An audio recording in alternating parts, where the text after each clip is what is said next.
Uršula, sem tarot svetovalka, ukvarjam se tudi z Džotišem, vedsko astrologijo in pa še marsičem. Torej, znam pogledati tudi v avro, poleg tega imam tudi mentorske programe, kjer ljudem pomagam, da napredujejo v svojem življenju, torej da rešijo svoje probleme, težave in seveda, da jim je lažje, a ne. No in danes sem se odločila, da bom za vas posnela prav posebni video, torej ne bom imela igre izberi karte, to bom posnela kasneje, ampak da bom raje govorila o nečem drugem. To je o tarotu in Džotišu in pa o vseh teh tehnikah, ki se jim reče tehnike zrcaljenja, torej kaj to sploh je. In zakaj sem se odločila, da bom posnela ta video, torej da bom razložila, kaj je tarot, kaj je Džotiš. Sem spadajo seveda tudi druge tehnike, ampak jaz ne bi pač se z drugimi tehnikami zdaj ukvarjala, ker pač sama se ukvarjam s tem in bom govorila o tem, a ne. No, tukaj paše tudi vpogled v avro, ampak se pravim, da bom pač govorila o svojih tehnikah. Torej, vse to so tehnike zrcaljenja. Zdaj, no, da povem do konca, zakaj sem se odločila, da bom o tem govorila. Zato, ker vidim veliko objav na Facebooku, pa tudi drugje, pač nekaterih ljudi, ki se sprašujejo, kdo smo ljudje, ki se ukvarjajo z duhovnostjo, kakšni smo ljudje, ki se ukvarjamo z duhovnostjo in zakaj je to sploh potrebno. In nemalokrat tudi znajo ti ljudje pokritizirati vse nas, ki se ukvarjamo s tarotom, Džotišem, vedsko astrologijo, zahodno astrologijo, se ni važno s čim. Sem pašejo tudi druge stvari, joga, reiki, ne vem karkoli. Zanimivo se mi zdi, da jaz od ljudi, ki se s tem ukvarjamo, torej tarotom, Džotišem ali pa s čim drugim podobnim, nisem nikoli zasledila, da bi kritizirali tiste, ki se s tem ne ukvarjajo. Torej, bi že vnaprej lahko rekla, da smo verjetno ljudje, ki se s tem ukvarjamo, bolj tolerantni, bolj strpni na nek način, a ne? In da ne kritiziramo, zato ker vemo, kaj sploh kritika pomeni. Torej, jaz tudi ne bi rada zdaj nekoga kritizirala, ki misli drugače kot jaz, ampak vse vas, ki pač to kritizirate in nas označujete, da smo tatovi, kradljivci, da izkoriščamo ljudi, bi vas vprašala, zakaj nas sploh kritizirate? Torej, kaj vas moti?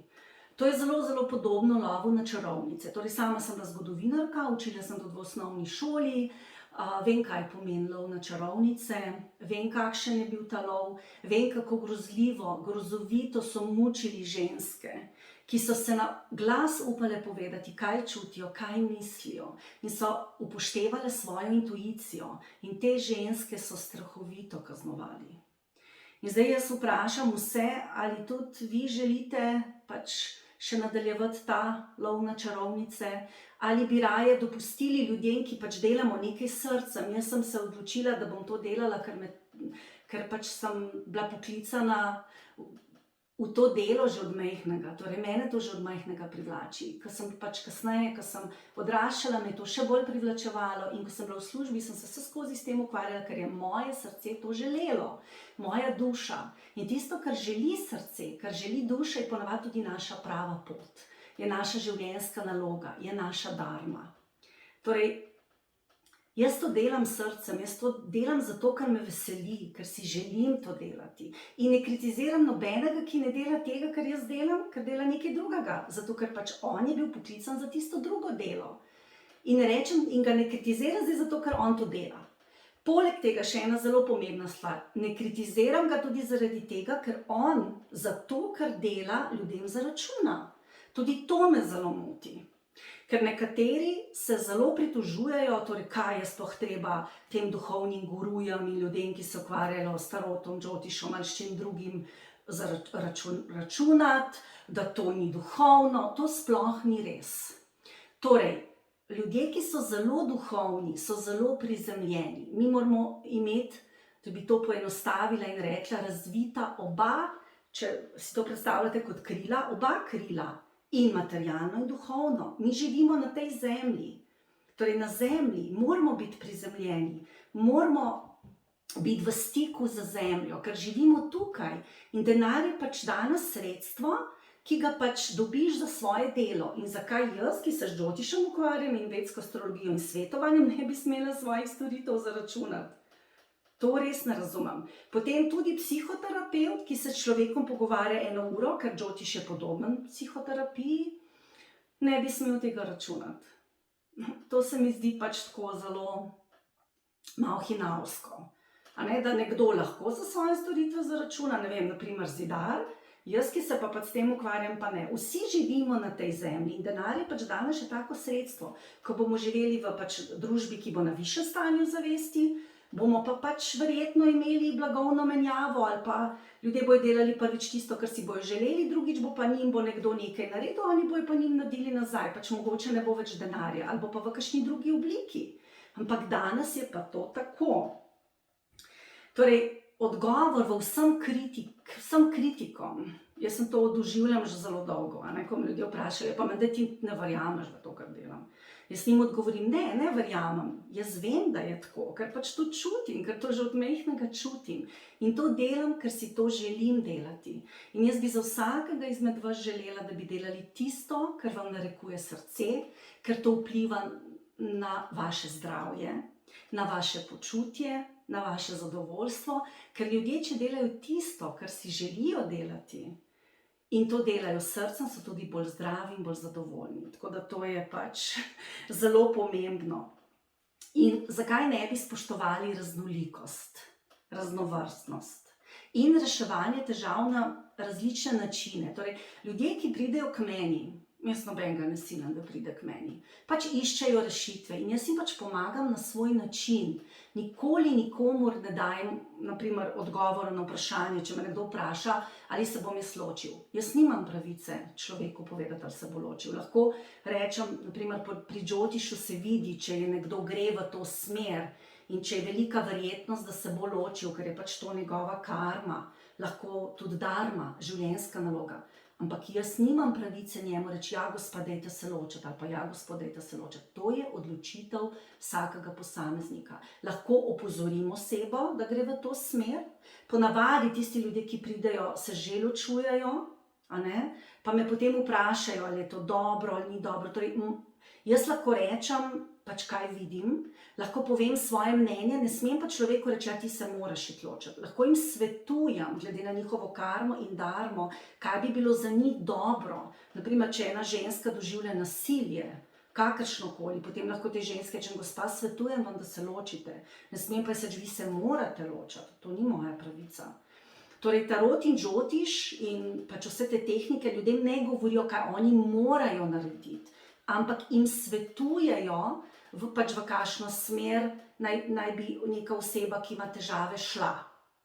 Torej, večina ljudi, ki pridejo k meni, se niti ne zavedajo, od kje izhajajo njihovi problemi. Ker vi se morate zavedati, da rečemo 90 do 95% stvari, ki jih mi nosimo v sebi, so podzavestne in se jih ne zavedamo. In včasih ljudje delajo določene stvari, pač kar iz podzavestnega vzgiba. In ko pridejo k meni in jaz to ozavestim, te podzavestne vsebine in ozavestim. Torej, tarot, Džotiš deluje na tak način, to je tako kot zrcalo, ki pokaže, kaj je v človekovi notranjosti, kakšne so njegove podzavestne vsebine in potem jaz osebi to razložim, to pač njihov podzavestno prtljago in jim tudi razložim, na kakšen način naj se s tem soočajo. Jaz torej imam kasneje tudi tehnike, ki ljudem pomagajo, da zvišajo torej svoj nivo energije, da razširijo zavest in da začnejo na stvari gledati drugače. In potem tudi se nekatere podzavestne vsebine, ki jih oni ozavestijo, začnejo razreševati. Ker te podzavestne vsebine, to so travme, lahko iz prejšnjih življenj, lahko iz tega življenja, zelo, zelo na nas vplivajo. In mi neke stvari delamo in se sploh ne zavedamo, da to je v bistvu neka podzavestna vsebina. Naprimer, ljudje, ki nimajo denarja. zakaj nimajo denarja? Ker verjetno v podzavesti mislijo, da si ga ne zaslužijo, ali pa da ga niso vredni, ali pa da ga niso sposobni zaslužiti, zato ker so to kot otroci dobili ta vzorec, ali pa v prejšnjih življenjih so dobili ta vzorec in imajo to zasidrano v podzavesti. In jaz jim to, bom rekla, ozavestim. Torej, jaz jim povem, da imajo ta vzorec in potem jim povem tudi način, kako naj se tega vzorca, moram reči, znebijo, ampak kako naj začnejo delati na tem, da bojo ta vzorec spremenili. Ker gre se za energijo. Torej, če mi podzavestno vsebino, to energijo, ki jo imamo, spremenimo, potem se bo tudi to odrazilo na ven. Torej, če bomo spremenili to zavest o tem, kaj je denar, da bomo spremenili podzavestno vsebino, jaz si denarja ne zaslužim, potem se bo to tudi na ven odrazilo. In bomo avtomatično prišli do več denarja, ker vse stvari tako funkcionirajo. Vedno gre od znotraj na ven, torej, kar nosimo v sebi, se odraža na ven. In to karte pokažejo, to astrologija pokaže. Malo sem si tukaj plonca napisala, zato da ne bom česa pozabila povedati. Torej, tarot in džotiš pokažeta našo karmo in našo dharmo. Karma je način delovanja, torej kako mi delujemo v svetu, dharma so pa naše življenjske naloge.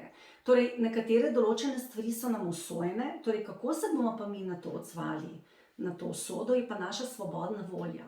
Seveda, eni imajo manj svobodne volje, eni jo imajo več, ker to je seveda odvisno od tega, od vaših prejšnjih življenj, pa na kateri stopnji zavesti ste. Pač nekateri so zelo ujeti v karmo in se tega sploh ne zavedajo, drugi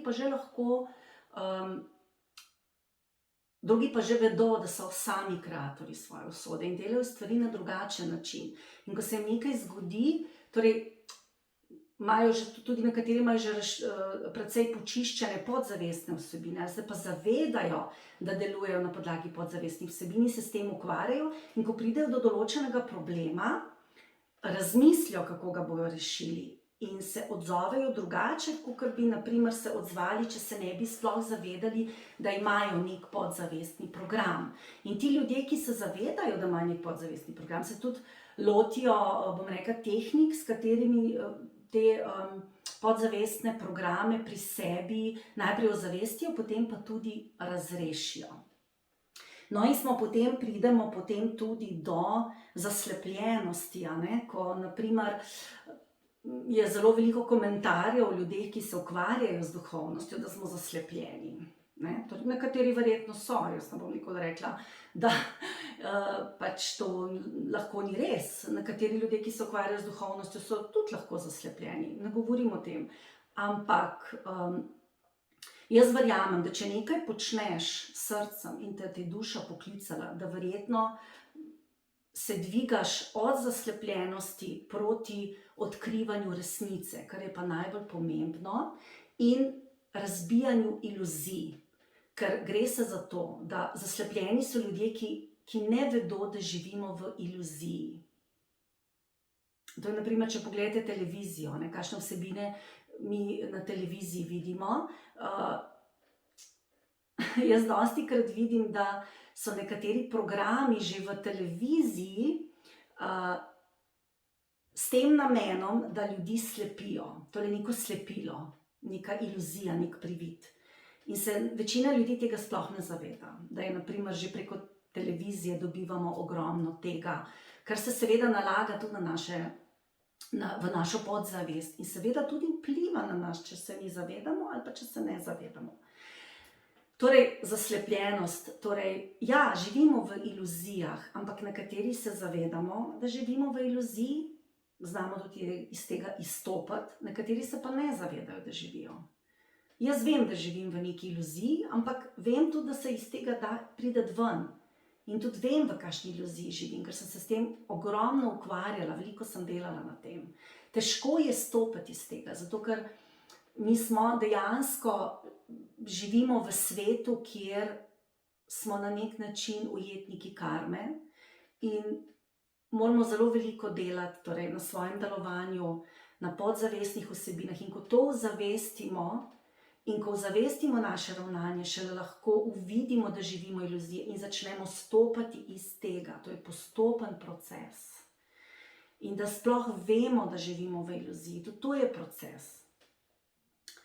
Tako da, ja, tarot pokaže drugače na več možnosti. Mi imamo svobodno voljo. In ko vi pridete k tarot svetovalki ali pa džotiš svetovalki, vam ona ne bo, bom rekla, nakazala res končne rešitve. Usmerila vas bo. To je njena naloga, da vas usmeri, da vam pokaže možnosti, proti kateri lahko greste. Odločili se boste pa sami, ker imate svobodno voljo.